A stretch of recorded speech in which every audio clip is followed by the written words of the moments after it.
সম্পত্তির বিরোধকে কেন্দ্র করে মায়ের লাশ দাফন না করে উল্টো মারামারিতে জড়ায় দুই ছেলে। সম্পত্তি নিয়ে দীর্ঘদিনের বিরোধের জেরে এই অমানবিক ঘটনার ২০ ঘণ্টা পর কোম্পানীগঞ্জ উপজেলা সহকারী কমিশনার রুবাইয়া বিনতে কাশেমের হস্তক্ষেপে দাফন সম্পূর্ণ হয়। ঘটনাটি এলাকায় ব্যাপক চাঞ্চল্য আলোচনার সৃষ্টি করেছে। সাইফুল মিয়া আসলে ওনার মা গতদিন ৪টা বাজে মারা গেছে। আসসালামু আলাইকুম, বিসমিল্লাহির রহমানির রহিম। যে যেখান থেকে গিয়ে দেখতেছেন গিয়ে দূর দূরান্ত থেকে দেশের গিয়ে বাহিরের থেকে গিয়ে চাঞ্চল্যক গিয়ে ঘটনা ঘটে গিয়ে গেল গিয়ে নোয়াখালী গিয়ে কোম্পানীগঞ্জে গিয়ে মা গিয়ে মরার পরে গিয়ে সম্পদের জন্য গিয়ে বাইরা গিয়ে পায় গিয়ে মারামারি গিয়ে লেগে গেল। মাকে গিয়ে দাপন গিয়ে না করে সম্পদের জন্য মারামারি গিয়ে লেগে গেল এবং গিয়ে উপজেলা থেকেও গিয়ে পুলিশ এসে কাজা গিয়ে বদ্ধ গিয়ে করতে গিয়ে পারে না এবং যে গেগা মার দ্বারাতে গেগা দুনিয়া দেখলো সেই মাকে সম্পদের গেগা লোভে গেগা মাটি না দিয়ে মাটির উপরে গেগা রেখে গিয়ে দিল। দেখুন এই গেগা প্রতিবেদনে গেগা কি বলতেছে। সম্পত্তির বিরোধকে কেন্দ্র করে মায়ের লাশ দাফন না করে উল্টো মারামারিতে জড়ায় দুই ছেলে। সম্পত্তি নিয়ে দীর্ঘদিনের বিরোধের জেরে এই অমানবিক ঘটনার ২০ ঘণ্টা পর কোম্পানীগঞ্জ উপজেলা সহকারী কমিশনার রুবাইয়া বিনতে কাশেমের হস্তক্ষেপে দাফন সম্পূর্ণ হয়। ঘটনাটি এলাকায় ব্যাপক চাঞ্চল্য আলোচনার সৃষ্টি করেছে। সাইফুল মিয়া আসলে ওনার মা গতদিন ৪টা বাজে মারা গেছে।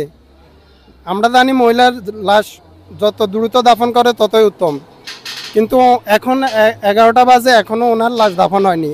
আমরা ইতিমধ্যে দেখতেছি যে ওই যে ফ্রিজিং মেশিনে আনা হয়েছে ওনার মাকে রাখার জন্য। তাহলে এটা কি সমাজে একটা অবক্ষয় না? কেন উনি এই ওনার মাকে রেখে, উনি যদি ওনার মায়ের খেদমত করে থাকে, উনি ওনার মাকে রেখে কেন পলাতক হয়েছে? আমরা এটা সুষ্ঠু তদন্ত এবং সঠিক বিচার চাই। নোভা এলইডি টিভি, ঝকঝকে ছবি, নিখুঁত শব্দ, ৫ বছরের ওয়ারেন্টি। নোভা মানি সঠিক মান, নিশ্চিত সেবা।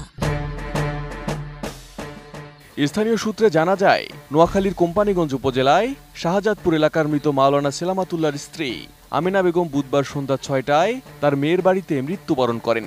মৃত্যুর পর তার লাশ স্বামীর কবরের পাশে দাফনের জন্য নিজ বাড়ি শাহজাদপুর গ্রামে ইনুমিয়ার বাড়িতে নিয়ে আসা হয়।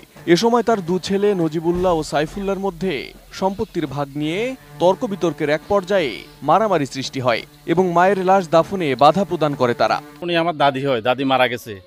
মারা যাওয়ার পরে সাইফুল্লাহ আমাদের সমাজের সভাপতির সাথে যোগাযোগ করছে।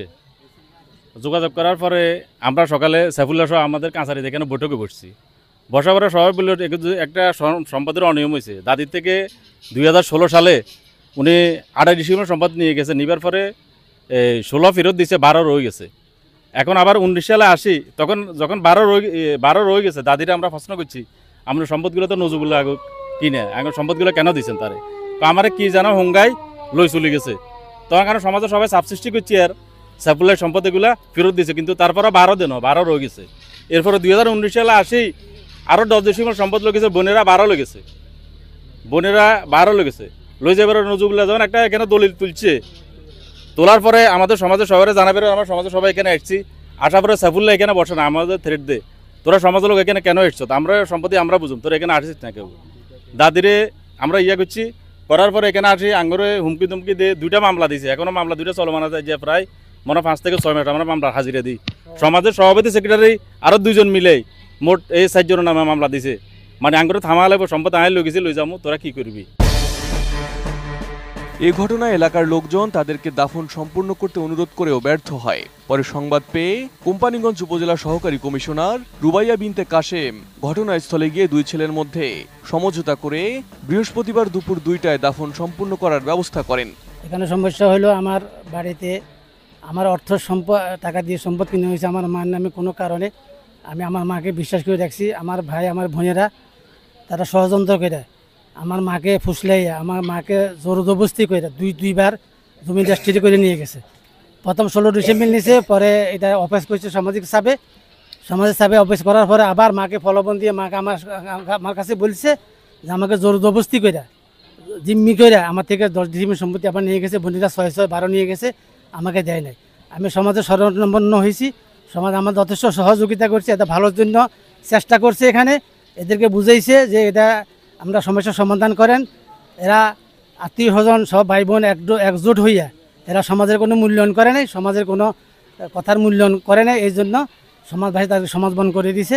এরপরে যায় উনি ইন্তেকাল করছে, উনি মারা গেছে সমনিতে, বাড়িতে ছিল না, ওনাকে জোর জবরদস্তি সমনি নিয়ে গেছে, ওখানে আটক করে রাখছে। জমিন নেওয়ার পরে এখানে সমাজে সিদ্ধান্ত না মানে আমার মাকে নিয়ে গেছে সমনি উনি ইন্তেকাল করে গেছে গতকাল। এখন পর্যন্ত কি ওনার লাশ তাহলে দাফন হয়নি? এখন তো পর্যন্ত সমাজবাসী বলতেছে সমস্যার সমাধান করো, লাশ দাফন অবশ্যই আমাদের এখানে হবে। সমাজবাসী এটাই বলছে না যে ওনার এখানে দাফন হবে। আমাদের যে চাওয়া পাওয়া, আমাদের যে শর্ত, এগুলো হেরা মানে গেলে দুই কথায় আমরা সঙ্গে সঙ্গে লাশ দাফন করে ফেলাম। সমাজে কোনো দোষ নেই। আপনি কি চাচ্ছেন?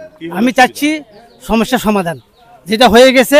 এখন সমাজবাসী যে সমাজ চাইতেছি আমার থেকে যে জমিনটা নিছে আমার মাঠ থেকে জোর করে, এটার 22 ডিসেম্বর সম্পত্তি নিচ্ছে। সমাজবাসী বলে দিয়েছে তুমি 11 ডিসেম্বর ওনাকে দিয়ে দাও, দেওয়ার পর তোমার 11 ডিসেম্বর তোমার কাছে রাখো, সমস্যার সমাধান করো। সে এটার কর্ণপাতা করে না, কেউ কথা শুনেও না, কেউ কোনো মূল্যায়ন করে না। 22 ডিসেম্বরটা কারা কারা নিছে?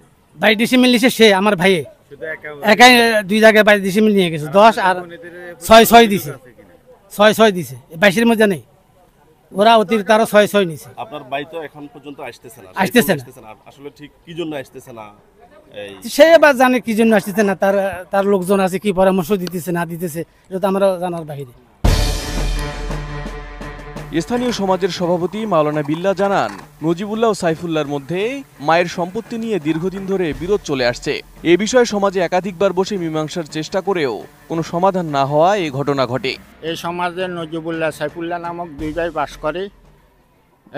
ওদের মা আমেনা বেগম আজ থেকে প্রায় 10-12 বছর আগে সাইফুল্লাহ এবং তারা আত্মীয় স্বজনকে প্রলোভন দিয়ে 16 ডিসিমেল সম্পত্তি নিয়ে গেছে।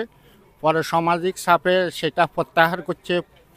এরপরে আবার 2019 সালে 36 ডিসিমেল, বোনেরা 12 ডিসিমেল এবং ব্যয়ে 22 ডিসিমেল সম্পত্তি নিয়ে গেছে। ওই সম্পত্তির জন্য সামাজিক ঐক্যবদ্ধভাবে একটা বিচার প্রক্রিয়ার মাধ্যমে তাদের সমাজবন করছে। সমাজবন করার পরে তারা তাদের আম্মাকে সমনিতে নিয়ে রাখছে। এখন তার আম্মা মারা গেছে, মারা যাবার পরে এখন সামাজিকভাবে সাইফুল্লাহকে বলা হয়েছে যে তুমি সম্পদটা ফিরিয়ে দাও। সে অস্বীকার করছে। সর্বশেষ বলছে ঠিক আছে তুমি একটা এগ্রিমেন্ট দাও, এগ্রিমেন্ট দিয়ে লাশটা দাফন করো। সেটাতে সম্মত হয় নাই। এই পর্যায়ে আমরা তার মাকে দাফন করার জন্য সমাজের সকলে দলবদ্ধভাবে এবং ইউনিয়নের লোকজন দলবদ্ধভাবে বসে আমরা একটা সিদ্ধান্ত নেওয়ার চেষ্টা করতেছি।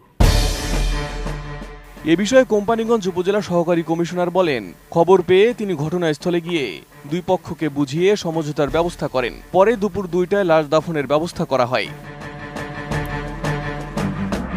Desk report, ATN news.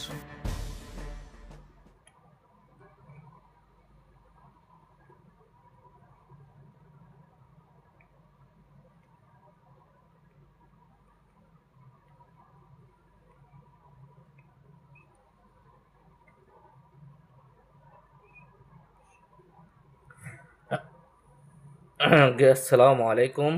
গেগা যে যেখান থেকে গিয়ে এই ভিডিওটা দেখছেন আপনারা সবই শুনছেন, সবই গিয়ে দেখছেন।